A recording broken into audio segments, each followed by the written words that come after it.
faith natin, wala tayo dito. Kasi doon sa family namin, ako yung, ako lang yung napahiwalay sa family.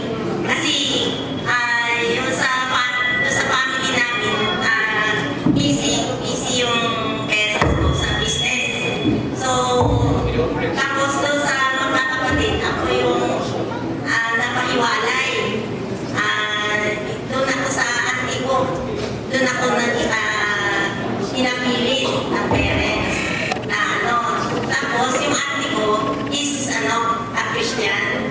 Tapos nasa recovery. Tapos that time, burning yung auntie ko. Yung auntie ko kasi na-recover siya sa church nung tapos doon ako kasi nahiwalay nung grade 4. Doon ako sa kanya nakatira.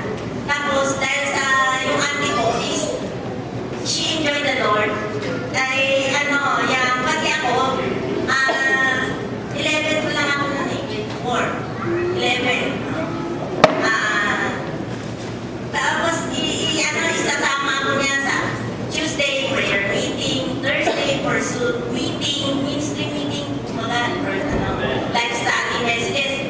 Tapos Saturday, young people's meeting, Lord's Day meeting. Samantalang ako yung 11. But because kung ano yung ginagawa ng mga kapatid, magkaya ko. When they call upon the name of the Lord, I also call upon the name of the Lord. Tapos, pag nagpapray sila, nagpapray din ako. Kung baga, na-touch ko si Lord. Kaya, nag-gain ako sa Iglesia.